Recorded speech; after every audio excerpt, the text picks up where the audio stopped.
Hey, what's up? It's Skin Dog Boxing here. Just coming at you with another episode, drop another video. This time it's going to be on the keys to victory for Ryan Garcia in the upcoming fight against Gervonta Davis. So hope you guys enjoy this video and tell me what you think. But yeah, so you got King Ryan here coming up here in the next week or so with his the biggest fight of his career, and definitely he comes in as an underdog in this fight, and I would say don't underestimate him, because he's definitely got some opportunities here within this fight. And so right here I got kind of listed the what I see are the keys to victory for him. So you can see right at the top here. So you get the classic, orthodox versus the southpaw scenario, and normally that's going to be to the favor of the southpaw. I think most of the orthodox fighters, they don't get enough opportunities to fight southpaw fighters, and so they don't really always have the best grasp on what the best punches are to throw, the different angles, the do's and not to do's. And a lot of guys they keep running into that overhand left. Manny Pacquiao was famous for that. And I think Gervonta, has an incredible overhand left too, and uppercuts. But anyhow, some things that you have to do when you're fighting a southpaw fighter, I would say, I always just kind of like to look at guys who I think are good against southpaw fighters. So, but one of the most common mistakes is going to be right here. So you can see the guy in the red trunks is the southpaw, and the guy with the long pants on, he's the orthodox fighter. You can see he's in the wrong position right here. So he's got his left foot inside of his opponent's right foot, and that's where you don't want to be. And that's where, because then the reason why is you're going to get lined up by that straight left hand. And although there are a few fighters like Danny Garcia, who's famous for the left hook, they're known for being good at fighting southpaws. He actually sometimes likes to be in that inside position, but it's definitely not the recommended place to be. And I'm going to kind of show you a couple examples here. Like, let's see here. Okay, well here's one where, so you can see Tim Bradley against Pacquiao. So Bradley, you can't really see it from the picture because it's cut off at the waist, but you can see he definitely has his left foot outside of Manny's right foot, and that's why the left hand misses. The overhand left, which was Pacquiao's bread and butter punch, misses him by about a couple millimeters to the side of his head, because he's in the right position. So that's going to be a key for Ryan, is keeping that left foot to the outside. And let's try and find another one here. Okay, here's one. Okay, so again, this is another one of Pacquiao's opponents. I forget what this guy's name is, but he was a tall, kind of a lanky fighter, and he had some mild success. But you can see right here again, he's got his left foot on the wrong side, and Pacquiao, I can't remember if he TKO'd him, if it was just a decision, but I remember he knocked him down like 5 or 6 times. So, because as you can see why, he didn't know how to fight a southpaw, because he had big height advantage, reach advantage, everything. And again, here's a guy who does know how to fight a southpaw. Danny Garcia against Errol Spence. You can see here you are, boom, he's got his left foot to the outside. Here he is again, left foot to the outside. Here he is again, left foot to the outside. Although Danny did lose this fight, he was definitely in the fight. And I think that it was a lot closer than what they scored it as. And but also he didn't have a 4 to 5 inch height advantage, and Danny didn't have a 3 to 4 inch reach advantage. So it was actually a little bit the opposite. So I think that's part of the reason why he had a little bit of struggle in that fight. But here's another guy who knows how to fight the southpaw, although he came way up out of his weight class to fight Spence. Mikey Garcia, as you can see right here, he's got Errol in a bad spot right there. So that's going to be a key to success for Ryan, is going to be to keep that left foot to the outside. And here's an example that he does know how to do it right here. He's got his left foot to the outside against Luke Campbell. So Ryan, I would definitely put him in the category of a orthodox fighter who does know how to fight a southpaw. So that's going to be a plus in his favor. And I would say the other thing is, definitely, if I were Ryan, I would allow himself to be underestimated. Ryan or Gervonta's talking about, he only has the left hook, Well, he definitely has a lot more than the left hook. And if Gervonta wants to go into the fight thinking that's all he's got, then that's going to be a big mistake for him. But if I were Ryan, just let him think that. Ryan actually has although the edge and experience goes to Gervonta Davis. Hey, take a look at Ryan's amateur record here. I mean, this guy had a lot of fights, man. He was 215 and 15. He was a 15-time national amateur champion. So, I mean, he may have even had more actual fights, not professional, but total fights than Tank. I don't know what Tank's amateur record was. I'd have to look that up. But just my point is that, there's a lot of people out there underestimating, Ryan's experience here for this fight. And then the next thing I would say is going to be to,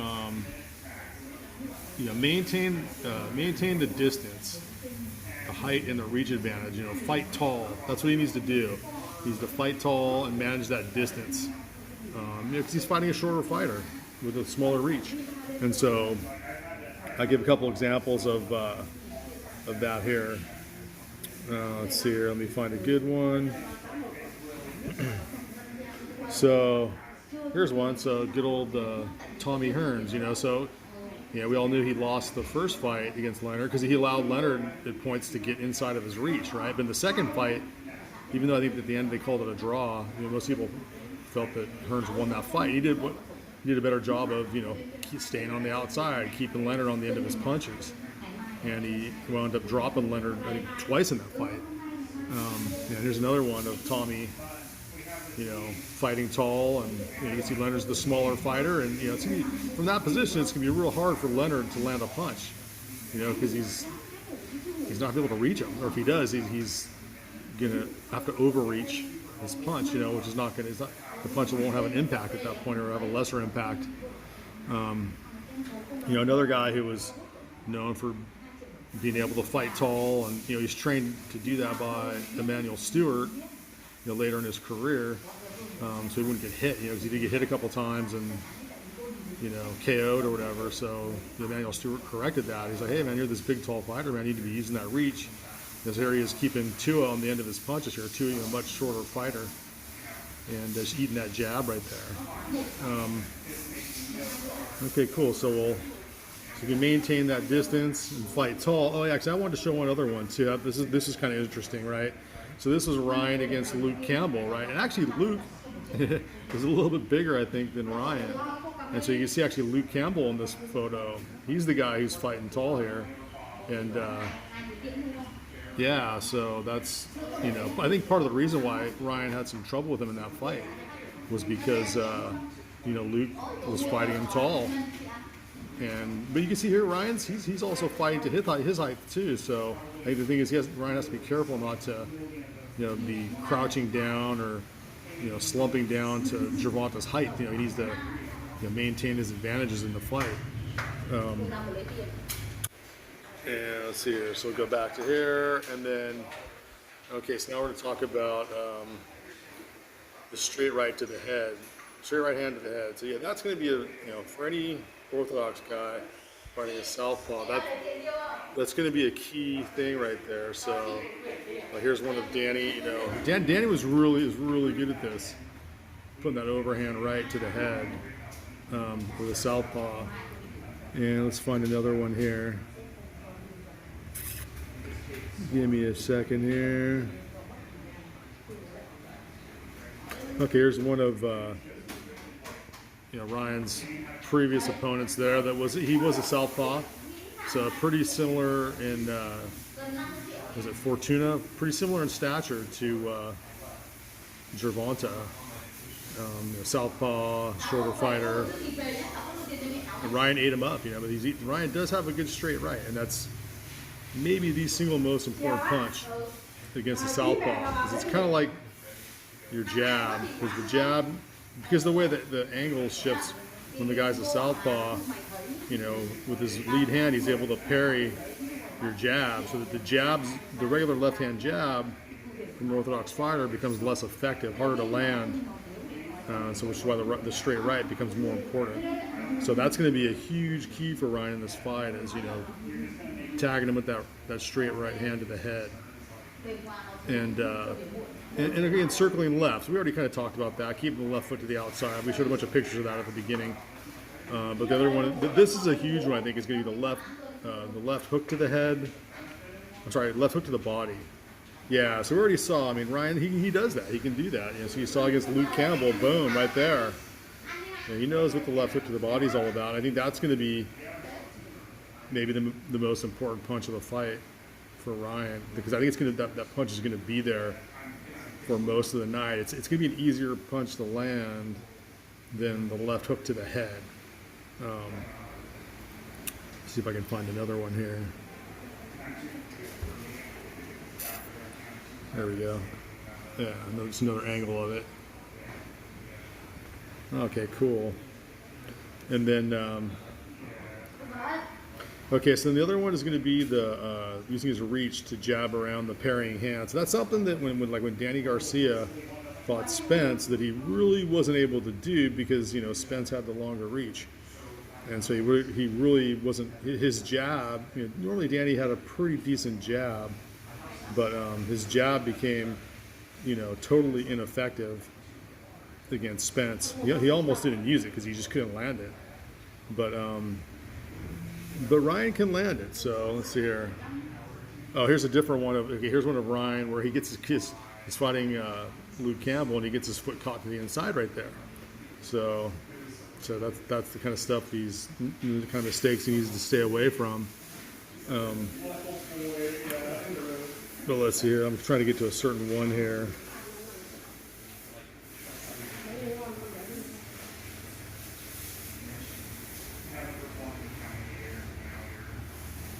Yeah, there was the straight right hand to the head again. Sorry, I'm losing this one here. Oh yeah, jab around the parrying hand. I had a picture of this here somewhere of Ryan doing this. I would say kind of right here. Yeah, there it is. That's what I was looking for. So you can see Ryan, you know, he comes around his guard with that left. He kind of turns a jab into a hook, you know. So a lot of that just has to do with, you know, Fortuna's a smaller fighter, and Ryan had the longer reach, so he was able to do that. So against Gervonta, that's going to be a, you know, a doable punch. But I think that the straight right hand to the head is going to be more doable. And then let's jump on back to the left hook to the head. So again, that was a punch that, like when Danny Garcia fought Spence, he really couldn't get that left hook off to the head, because, you know, against that, when you're a little bit shorter fighter fighting the southpaw, it's a really hard punch to land. But, you know, Ryan can land it. So here he is against Fortuna. Boom. He's hitting him with that left hook. There's another one. Boom. Landing that left hook on the southpaw fighter. There's another one. And getting right around that guard, the left hook. So Ryan's pretty effective at that. So I think that's something that a lot of guys, you know, orthodox fighters, aren't able to get away with against a southpaw fighter.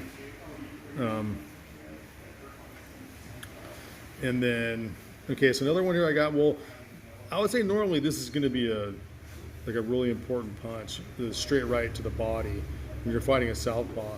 In this case, I'd say Ryan can do it, but he needs to be kind of a little more careful about it, because, you know, when he does throw the straight right to the body, it's a good way to, you know, maintain the distance, keep Tank's distance away from him, so he can maintain his reach advantage. But the problem is when he throws that straight right to the body, he's dipping his head down. You know, he's getting into range right there. So if he does throw straight rights to the body, he's going to have to be pretty careful and do, you know, very, very limited number of times. But the other thing I would say is, you know, he needs to stay off the ropes. So, you know, we already saw what, you know, Gervonta did to Raleigh. You know, kind of lured him into the ropes and boom, into the uppercut. And, you know, we saw what he did to Leo Santa Cruz in the corner with the uppercut. So, you know, definitely, you know, Ryan's going to be much, much, much better off to keep his back off the ropes and keep the fight in the center of the ring. And then, you know, definitely don't stay on the line for too long, and especially within Tank's reach. Because Tank's he's a great counterpuncher, man. He's definitely Ryan's going to want to avoid that. To engage him, he's got to get on the line sometimes, but if he stays on the line, he's going to find trouble, I think. And avoid the long exchanges. 1, 2, 3, and out is probably the most that he should probably do. Beyond that, he risks getting counterpunched. And then keep the chin tucked in. So yeah, as you can see here, let's take a look here. Well, here's another one I wanted to show. I was talking about the left hook to the body. So again, this is why this is so important. So this is De La Hoya against Camacho. So you can see the left hook to the body. You get the orthodox as a southpaw. And the left hook to the body was there for him. And it's going to be there for Ryan too. But yeah, you can see right here. So Ryan, got caught with that chin up. So he let Luke Campbell inside of his reach. Boom. Dropped him. So anyways, that's my keys to victory for Ryan right there. And I hope you guys enjoyed the video. And yeah, I'd love to hear your comments and any feedback on that. And I hope you guys are, at least somebody's enjoying the channel out there. So a lot of people are looking forward to this, what should be a great fight. Peace out.